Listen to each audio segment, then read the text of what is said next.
Halo nakama heroin, kembali lagi dengan Mimin di sini. Pada video kali ini, Mimin akan kembali menjelaskan mengenai spoiler atau bocoran cerita terbaru dari manga Blue Lock chapter 205. Pertama adalah mengenai sebuah deklarasi penting yang diucapkan oleh Hisagi Yoichi kepada semua orang. Dan kedua yaitu mengenai siapa sajakah para pemain Blue Lock yang akan dimainkan secara langsung pada pertandingan selanjutnya. Tapi seperti biasa dulu, sebelum menuju ke pembahasannya, silahkan kalian subscribe channel kami terlebih dahulu. Dan jangan lupa like video kami. Simak pembahasan berikut sampai selesai agar kalian tidak salah paham.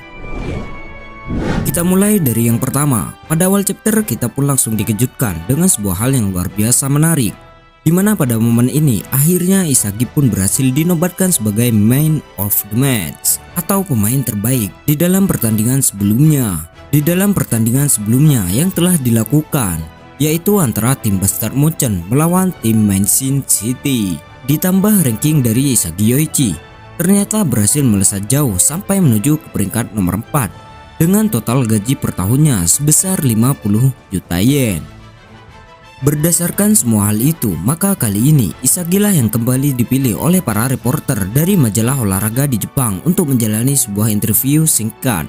Hingga pada panel berikutnya, reporter dari majalah tersebut pun dengan cepat langsung bertanya kepada Isagi, "Aku dengar tim Bastard Mountain ingin membeli dan merekrutmu ke dalam klub mereka dan menjadikanmu sebagai seorang playmaker atau seorang gelandang tengah untuk dipasangkan bersama dengan setiap pertandingan. Karena bagi klub terbesar di Liga Jerman itu, kau adalah seorang pemain gelandang tengah yang sangat ideal.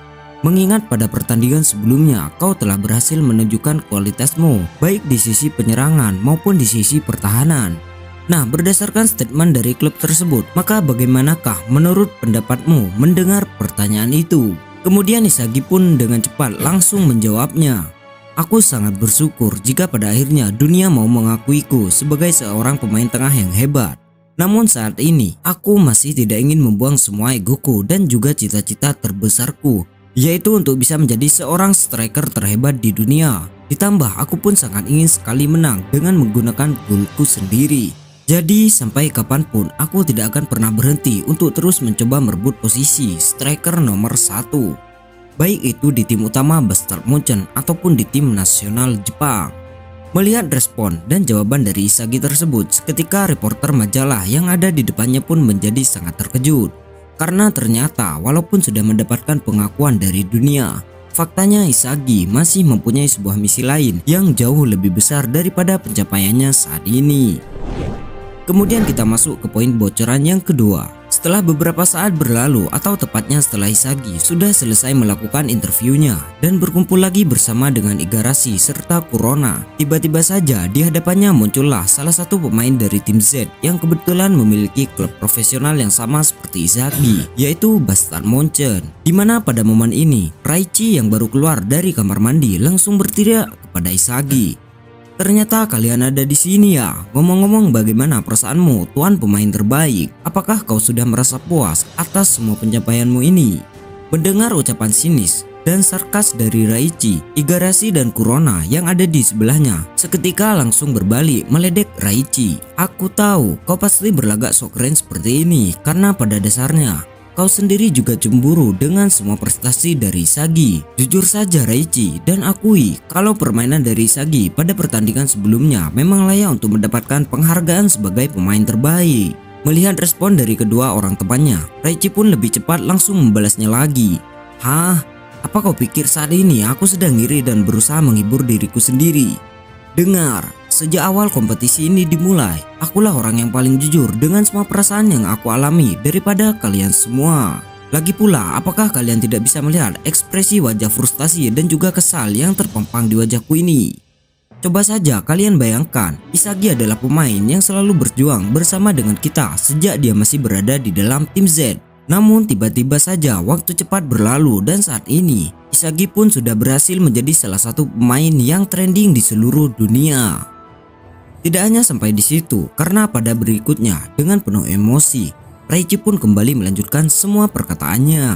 "Lihat dan tunggulah Isagi, karena pada pertandingan selanjutnya, aku akan segera mengejar ketertinggalanku dan menorehkan prestasi yang tidak kalah hebat dari dirimu.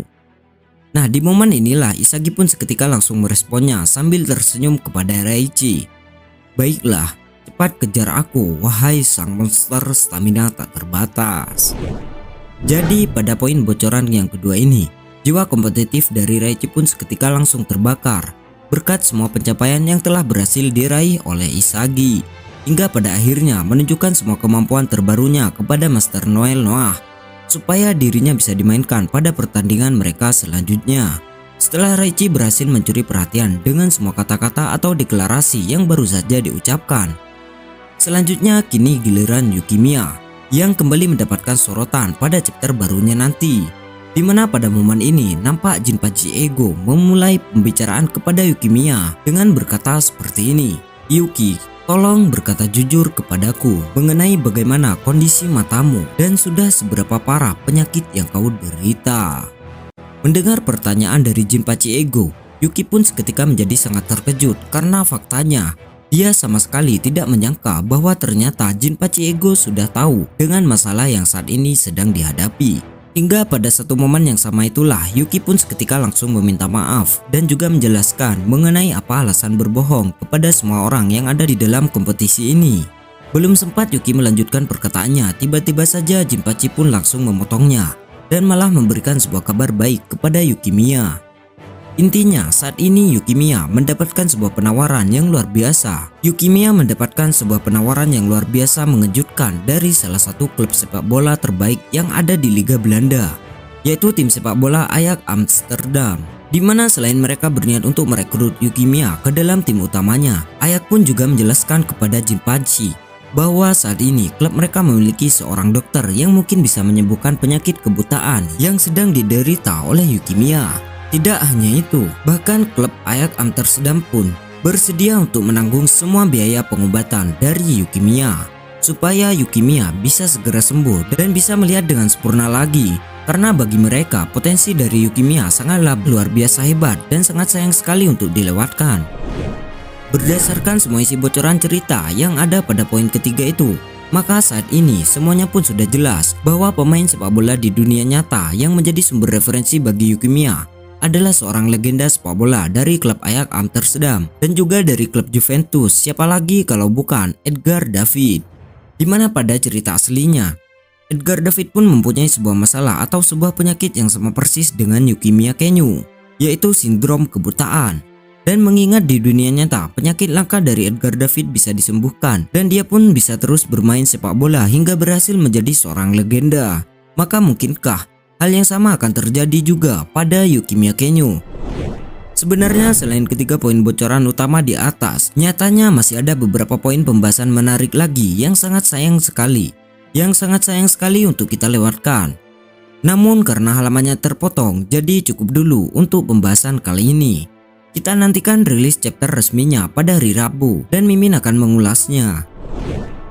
Oke, bagaimana menurut nakama semua? Silahkan tulis pendapat kalian di kolom komentar. Dan apabila ada salah kata atau ada hal yang kurang berkenan dari Mimin memohon maaf yang sebesar-besarnya. Sekian dulu dari Mimin dan sampai jumpa di video selanjutnya.